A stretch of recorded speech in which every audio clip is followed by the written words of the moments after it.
मानवता का पतन, राजा शर्मा जी द्वारा लिखित एक अद्भुत नई कहानी। राजा शर्मा का नवीनतम कार्य उन कालजयी कहानियों की गहराई में उतरता है जो इतिहास की धरोहर में खो गई थी। सदियों तक ये कहानियां केवल मौखिक परंपरा में गुपचुप रूप से एक पीढ़ी से दूसरी पीढ़ी तक पहुंचती रही, परंतु आज शर्मा जी की नवाचारी कहानी कहने की शैली ने इन भूली बिसरी कहानियों को आधुनिक संसार के संदर्भ में पुनर्जीवित कर दिया है। एक नए दृष्टिकोण के साथ उन्होंने भूले हुए ज्ञान को पुनः जीवन दिया है और मानव जीवन की गहन सच्चाइयों को उजागर किया है। एक नौजवान जो कभी शक्तिशाली और उत्साही था, भूख से कमजोर हो गया।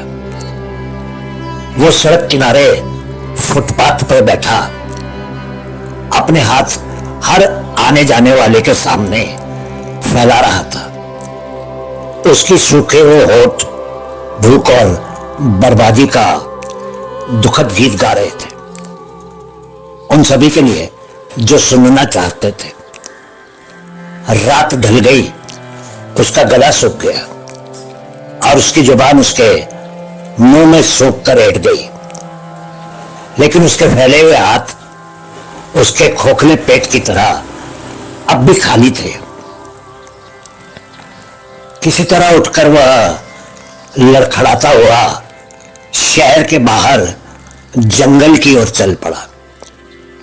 एक बड़े पेड़ के नीचे बैठकर वह फूट फूट कर रोने लगा। भूख उसकी अंतड़ियों को क्रूर दरिंदे की तरह चबा रही थी। सूजी हुई आंखों से उसने आसमान की ओर देखा और चिल्लाया, हे भगवान, मैं अमीरों के पास काम मांगने गया, लेकिन उन्होंने मेरी दुर्दशा देखकर मुझे बाहर निकाल दिया।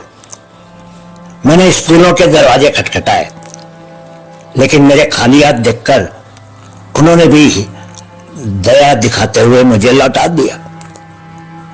मैंने छोटा सा व्यापार शुरू करने की कोशिश की, पर कुछ कमा नहीं पाया। निराश होकर मैं अनाथालय पहुंचा, परंतु वहां के पुजारी मुझे देखते ही बोले, ये मोटा भिखारी आलसी है, इसे कुछ मत देना। हे भगवान, तेरी ही इच्छा से मेरी मां ने मुझे जन्म दिया और तेरी ही इच्छा से ये धरती मुझे समय से पहले निगल जाना चाहती है। अचानक वो चुप हो गया। वो उठ खड़ा हुआ। उसकी आंखों में नए संकल्प की चमक थी। उसने एक पेड़ की मोटी शाख तोड़ी और वापस शहर की ओर चल पड़ा।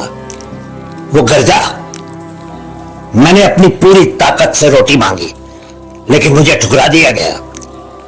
अब मैं इसे अपनी ताकत से छीनूंगा। मैंने दया और प्रेम के नाम पर मदद मांगी, पर मानवता ने मुंह फेर लिया। अब मैं इसे जबरन लूंगा।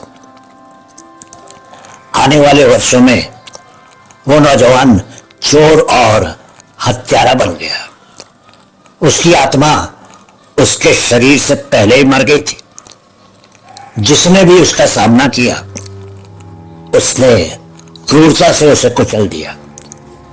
उसने अपार धन इकट्ठा किया और जल्द ही उन्हीं अमीरों पर शासन करने लगा जिन्होंने कभी उसका अपमान किया था। उसके साथ ही उसकी प्रशंसा करते नहीं थकते थे, चोर उससे जलते थे और आम लोग उसे देखकर कांपते थे। उसकी झूठी शोहरत और संपत्ति से प्रभावित होकर राज्य के शासक ने उसे शहर का उप प्रशासक बना दिया। ये कमजोर शासक का मूर्खतापूर्ण निर्णय था। चोरियों को कानूनी मान्यता मिल गई और प्रशासक कमजोरों के उत्पीड़न को नजरअंदाज करने लगे। जनता अत्याचार से पिसी हुई अपने अत्याचारियों की प्रशंसा करने को मजबूर हो गई।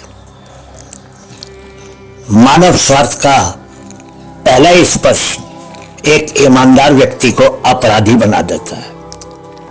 वह एक बार शुद्ध आत्मा शांति का हत्यारा बन जाता है। मनुष्यों की स्वार्थी इच्छाएं छोटे छोटे बीजों की तरह पनपती हैं और मानवता की पीठ पर हजारों वार करती हैं। बहुत बहुत शुक्रिया।